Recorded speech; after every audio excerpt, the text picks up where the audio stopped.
দেখো বন্ধুরা, টপগুলো উল্টে পড়ে গিয়েছে, এগুলো আগে আমার সোজা করতে হবে। এখন এই টপ ঠিক করতে হবে আমার।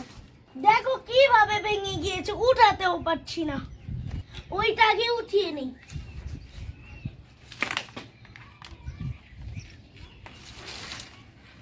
এখন উপরে চালটা সোজা করতে হবে।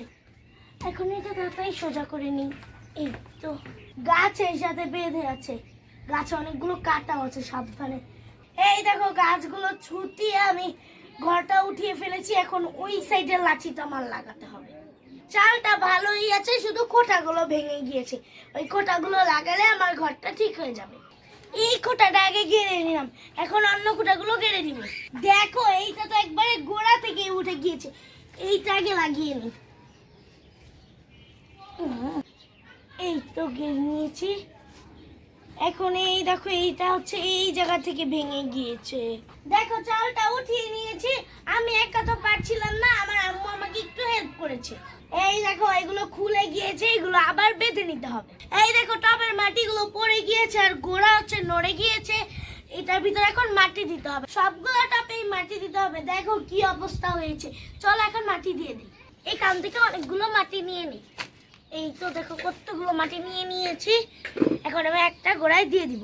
দেখো আমি এই টবে সুন্দর করে মাটিগুলো দিয়ে দিচ্ছি, তাহলে আর বাতাস আসলে গোড়া নড়বে না। এই যে মাটি দিয়ে দিলাম, ভালো করে চেপে চেপে দিতে হবে। দেখো সবগুলো গোড়াতেই মাটি দিয়ে দিয়েছি, এখন আর বাতাস আসলে নড়বে না। দেখো ঘরটার নিচে কি ময়লা হয়ে রয়েছে, এখন এটা আমার ঝাড়ু দিতে হবে। এই তো ঝাড়ু নিয়ে চলে এসেছি, এখন আমি ঝাড়ু দিয়ে দিব। দেখো কতগুলো ময়লা ছিল, এই যে মাটি অনেকগুলো আমার। এই দেখো ঝাড়ু দিয়ে নিয়েছি। চালের উপর এখন কলাপাতা দিলেই নতুন ঘর রেডি হয়ে যাবে। দেখো ঘরটা নতুনের মতো হয়ে গেল। প্রথম তো আমার অনেক মন খারাপ ছিল, ঘরটা ঠিক হওয়ার পরে আমার অনেক ভালো লাগছে। যখন ঘরটা ভেঙে গিয়েছিল তখন আমার অনেক মন খারাপ ছিল। ঘরটা না ঠিক হওয়া পর্যন্ত তো আমি খেলতেও পারতাম না। এখন ঘরটা ঠিক হয়ে গিয়েছে, আমি কালকে থেকে খেলতে পারবো। তাহলে তোমাদের সাথে কালকে দেখা হবে। আল্লাহ হাফেজ।